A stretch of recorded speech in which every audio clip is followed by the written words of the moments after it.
Dear Princess Celestia.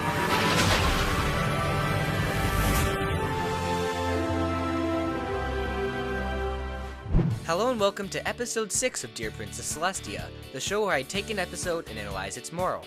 Instead of doing an episode, today I'll be analyzing the moral of Rainbow Rocks. There were so many things about Rainbow Rocks that were better than the original, but whether I like it as a whole more has yet to be decided.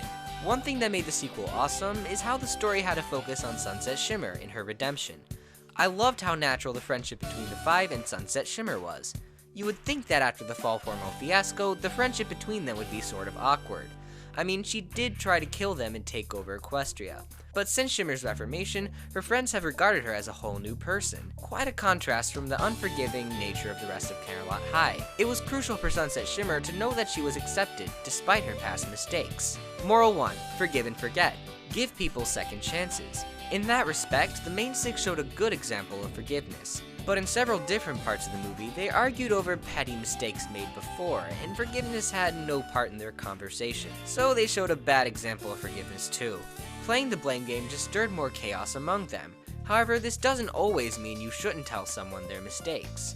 To an extent, showing someone the error of their ways is actually important. Sunset Shimmer knew something was up with all the arguing, but it took her a while to say anything about it, being new to the whole friendship thing. If she had told them that the arguing was just hurting their friendship, they might not have come so close to losing their magic. Now, telling a friend that what they're doing is wrong can be tricky.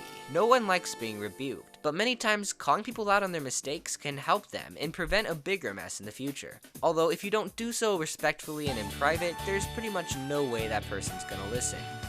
Moral 3.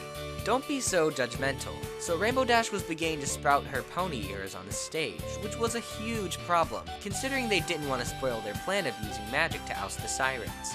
But when Sunset jumped on Rainbow Dash and kept their secret from being revealed... What was that? You were showing them your magic. I didn't know what else to do. Close the curtains, unplug her amp, give us a chance to deal with the situation? I'm sorry, I just wanted to help. Yeah, well, you did it. It's not like she had enough time to think through other solutions. Plus, being judgmental is actually what spurred all the arguments in the first place. Next up, we have Rainbow Dash. You would think she would have learned her lesson in the Mare Duel episode. Bragging doesn't get you very far. Wait, the Mare Duel incident happened in the Pony world, so I guess human Rainbow Dash can't be held to the same standards. But anyway, throughout the movie, Rainbow Dash was extremely self-centered. She wrote an entire song about how awesome she is and tried to steal the show with her guitar solos. It's a team effort, but Rainbow Dash barely saw it as such. Now Pony Rainbow Dash knows better than this, and hopefully her human counterpart will not have to learn the hard way by embarrassing herself in front of everybody, like the Pony Rainbow Dash. Moral 5. Friendship is magic! Friendship is magic. The 6 elements of harmony have been enough to stop every villain in the past, but this time they didn't have the elements and depended solely on the magic of friendship through their music. As we saw, 6 didn't cut it, but when Sunset Shimmer joined, she was like a 7th element of harmony, and their magic of friendship was enough. On a side note, if Sunset Shimmer had an element to herself, I think it would be the element of forgiveness, for obvious reasons. One amazing thing about this movie was how they were able to take 2 characters with the opposite problem and relate them together. Both had expectations of them. One had overly negative expectations, and the other had really high expectations. But let's look at Twilight. As a leader, much was expected of her, and the confidence other people had in Twilight added to the pressure.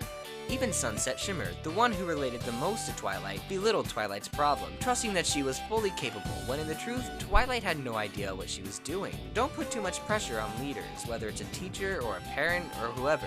People with more responsibilities can get pretty stressed, as we've seen. Twilight wrecked her brain trying to find a specific counterspell, while the real problem was going on right under her nose.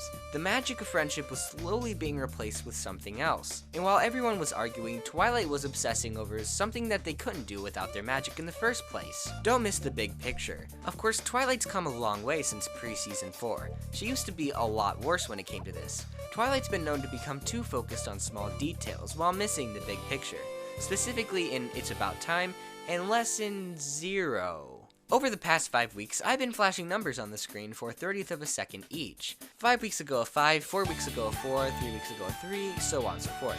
Lots of you guys have caught on, but why exactly have I been counting down? Because I have a big announcement. For the first time on my channel, I will be...